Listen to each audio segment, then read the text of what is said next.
Hello बच्चों, आज हम बात करेंगे एक बहुत इंपॉर्टेंट टॉपिक के बारे में, लाइट। लाइट की डेफिनेशन से रिलेटेड बहुत सारे क्वेश्चंस आपको पेपर बनते हैं। तो आइए चल समझते हैं लाइट के बारे में। बेटा, लाइट के बारे में अगर हम बात करते हैं तो लाइट क्या है? Light is the form of energy. ये एक प्रकार की ऊर्जा होती है जिसका नेचर कैसा होता है? डुअल। डुअल नेचर होता है ये। पार्टिकल और वेव दोनों फॉर्म में आगे ट्रेवल करता है। और जब हम बात करते हैं इसके वेव के बारे में, तो लाइट बेटा किस तरह की वेव होती है? Light is an electromagnetic and transverse wave, है ना। ये एक इलेक्ट्रोमैग्नेटिक एंड ट्रांसवर्स वेव होती है। इलेक्ट्रोमैग्नेटिक वेव मतलब ऐसी वेव जिनको आगे बढ़ने के लिए मीडियम रिक्वायर्ड नहीं होता है। याद रखिएगा, इनको मीडियम नहीं चाहिए होता है। तो लाइट स्पेस से ट्रेवल करते हुए आती है हम तक सिर्फ 8 मिनट और 18 सेकंड में, because light does not required any medium.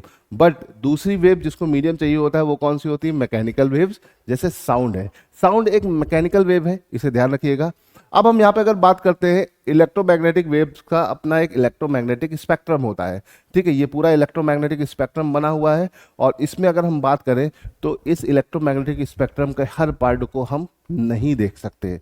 हम सिर्फ इसका एक ही पार्ट देख पाते हैं, वो है विजिबल पार्ट। और विजिबल पार्ट होता है वो जो विबग्योर वाला होता है, याद रखिएगा, है ना।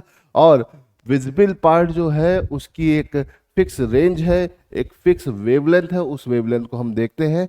ठीक है, तो विजिबल लाइट की वेवलेंथ कितनी होती है? 400 नैनोमीटर से 800 नैनोमीटर के बीच में।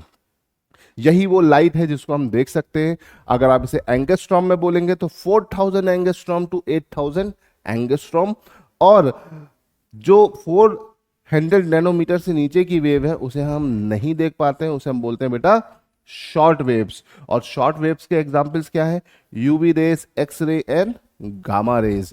और इसी तरह से जो 800 नैनोमीटर से ऊपर हैं उनको भी हम नहीं देख पाते हैं, वो लॉन्ग वेव होती है, radio wave, microwave and infrared. ये याद रखिएगा। कभी कदार क्वेश्चन बनता है कि इनमें से सबसे ज्यादा वेवलेंथ किसकी है? तो भैया रेडियो वेव की सबसे ज्यादा होती है, फिर माइक्रोवेव, फिर इंफ्रारेड। ठीक है, फिर आपका वो रेड हो जाएगा बेटा, फिर orange, yellow, green, blue, indigo, violet. ठीक है, यूवी, एक्सरे और गामा रेज। तो सबसे कम वेवलेंथ किसकी होती है? गामा की। याद रखिएगा, जिसकी वेवलेंथ सबसे कम होती है उसकी एनर्जी सबसे ज्यादा होती है। तो सबसे ज्यादा एनर्जी गामा की, और एनर्जी का लेवल यहां से वापस ऐसे उल्टा होकर चला जाएगा। सबसे कम एनर्जी हो जाएगी रेडियो वेव्स की। कभी कदार ये अरेंज करने को आता है, इसे याद रखिएगा।